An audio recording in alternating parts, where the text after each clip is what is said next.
Assalamualaikum warahmatullahi wabarakatuh. Hello everyone, we are from group second. Would like to tell about how to assess pronunciation skill. But before it, I want to introduce myself. My name is Ella Virgawati and my member are Kartika Bakti Pratiwi, Reni Ayu Risanti, Rizky Yuniar, Agnelia Lavitasari, and Anissa Maharani. First, I would like to explain about what is pronunciation. Pronunciation is the way in which a word or a language is spoken.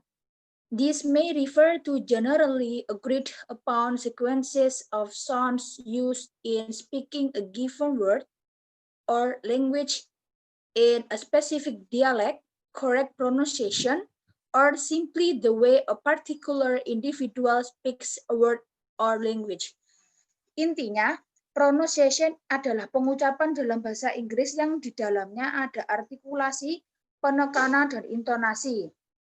Jadi, pronunciation itu sangat penting dalam bahasa Inggris, karena jika dalam pengucapan pronunciation itu salah, bisa menghambat komunikasi.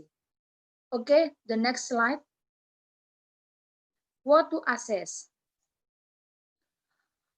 One of the most common ways of checking pronunciation is to have students read something aloud like oral repetition, so it provides an excellent control. Next, how to assess. There is 3 steps how to assess. The one is limited response. Second, multiple choice hearing identification.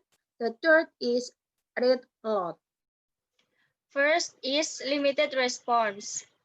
There are 2 ways to assess pronunciation in limited response, namely A. Individual testing, B. Group testing. In individual testing, we use oral repetition. In group testing, we use hearing identification. All of these tests is providing ways testing beginner student in ESL.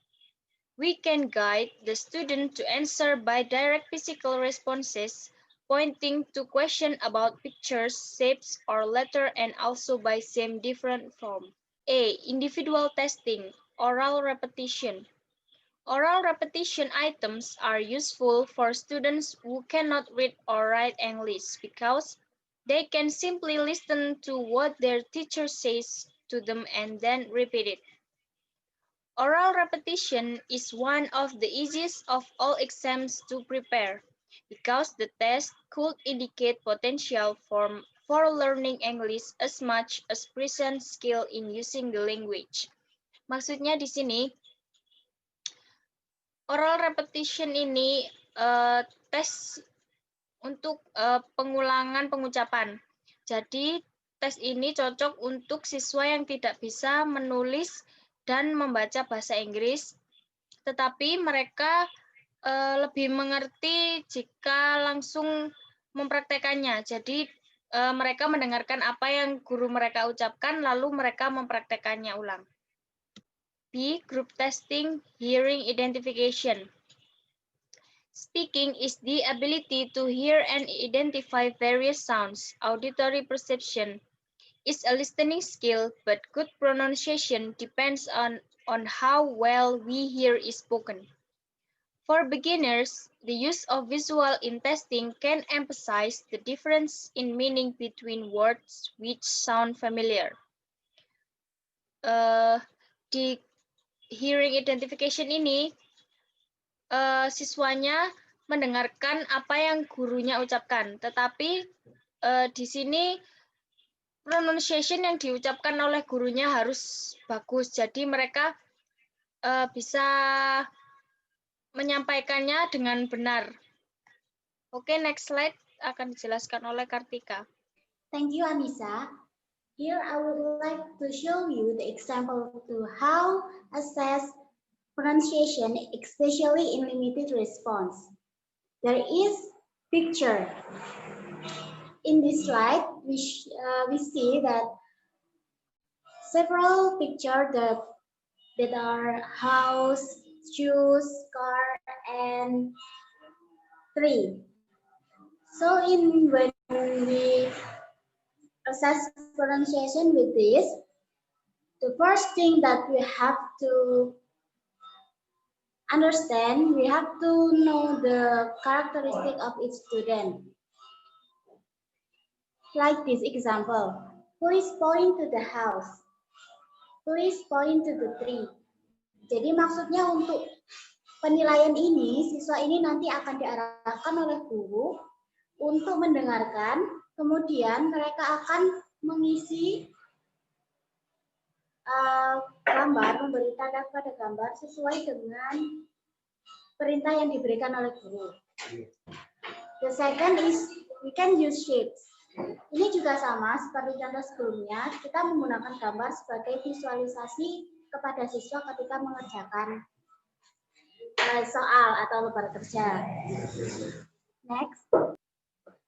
The third is letters.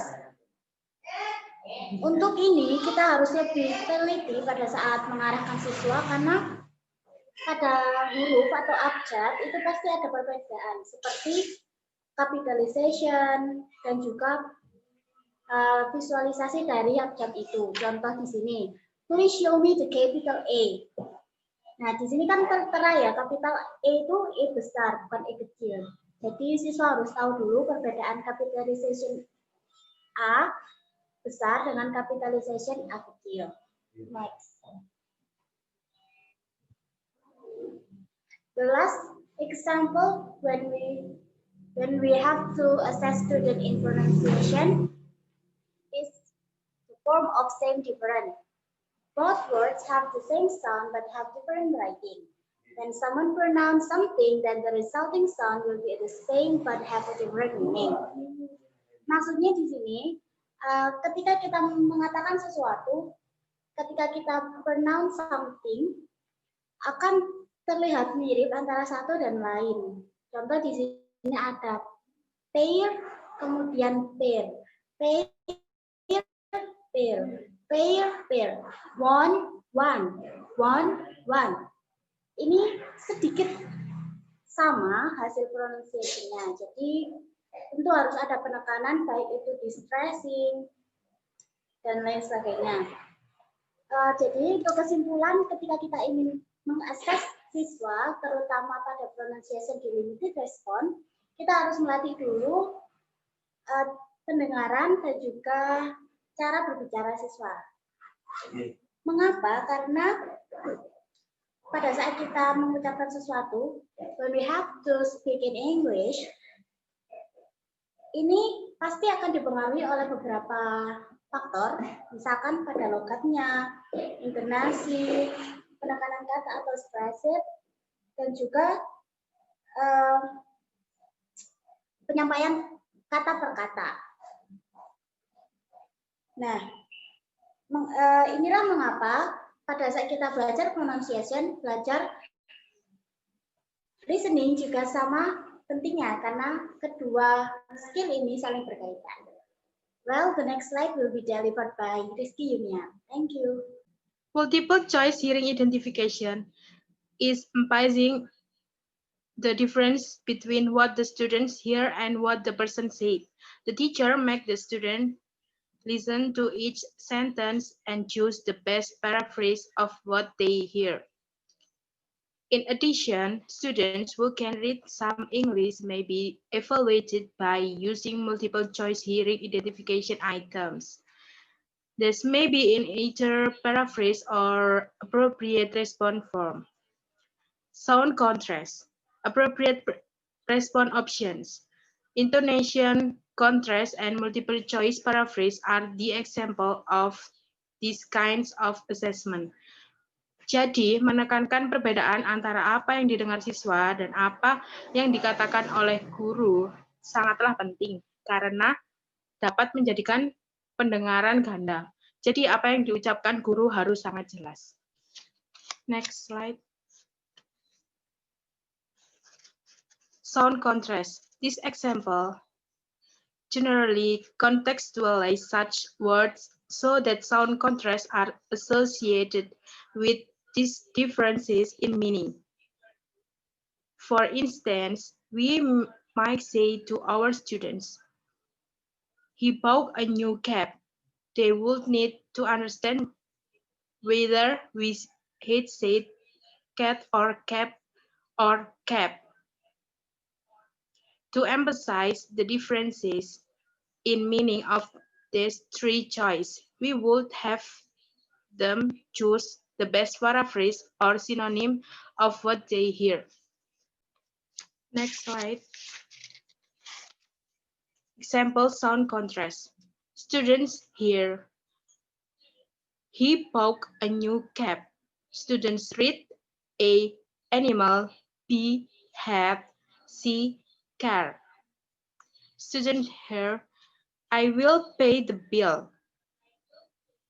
Students read, A, pill, B, medicine, C, pill.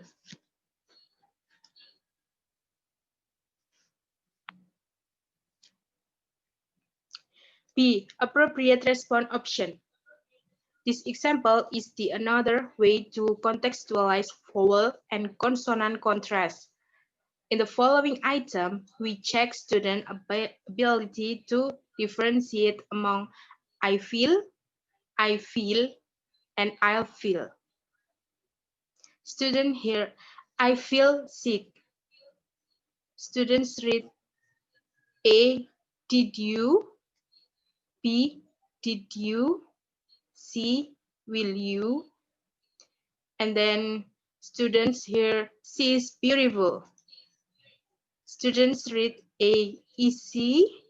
B, are she? C, really? Jadi di sini siswa harus mampu membedakan antara I feel, and I feel.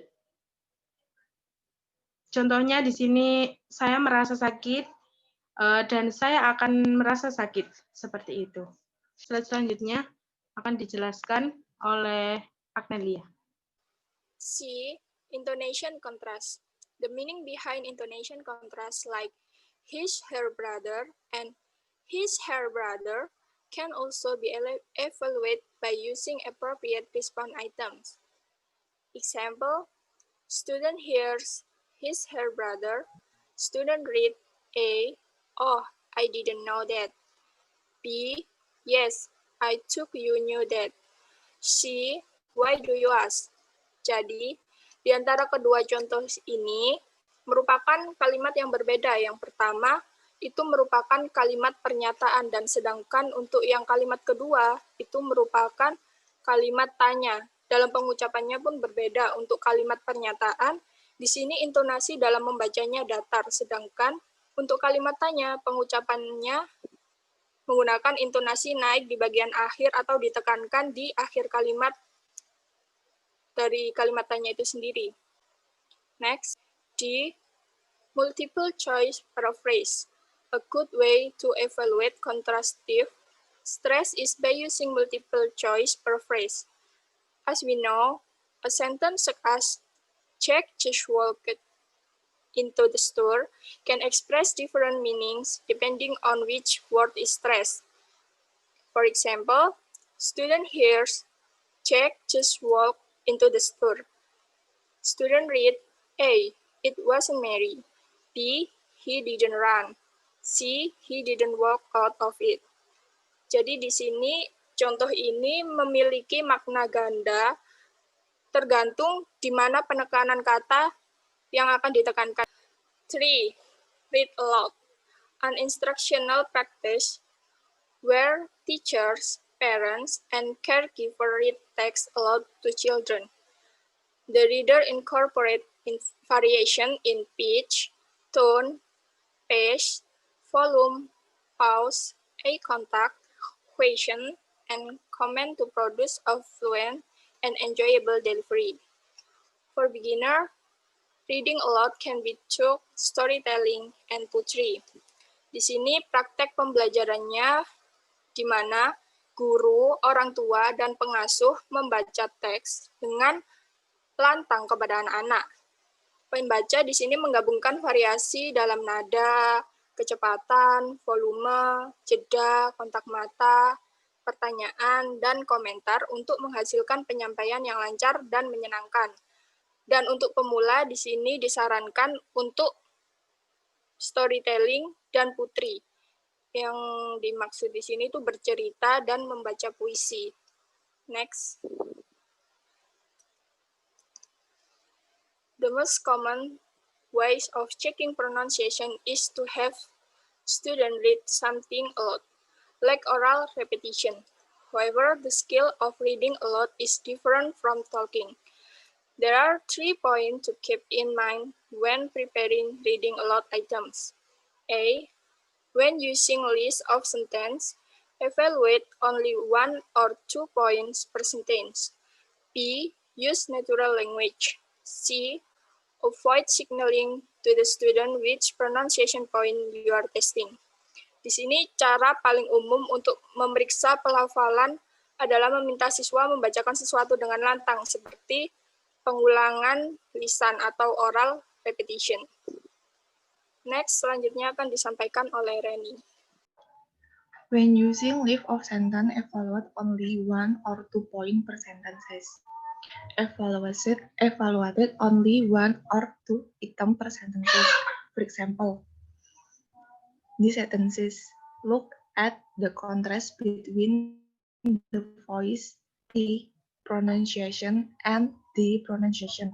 Jadi di sini maksudnya saat memberikan pengajaran kepada murid sebaiknya memberikan dalam kalimat itu memberikan 1 atau 2 kalimat yang kontras seperti T dan D agar siswa dapat membedakan cara pengucapannya. Di sini contohnya, my father feel quite bad about it. Di sini dalam memberikan contoh kata-kata father dan D itu tidak diberi garis bawah, sedangkan di buku guru itu diberi garis bawah agar guru bisa menilainya. Next. B. Use natural language. Will, talk, twister, and rhythms may occasionally be used in class, or the should reflects the ability to communicate in more natural everyday language. Jadi di sini maksudnya memberikan contoh kata-kata yang biasanya digunakan sehari-hari dalam kehidupan. Di sini contohnya, I scream for ice cream. I broke the bread that his brother brings. Next.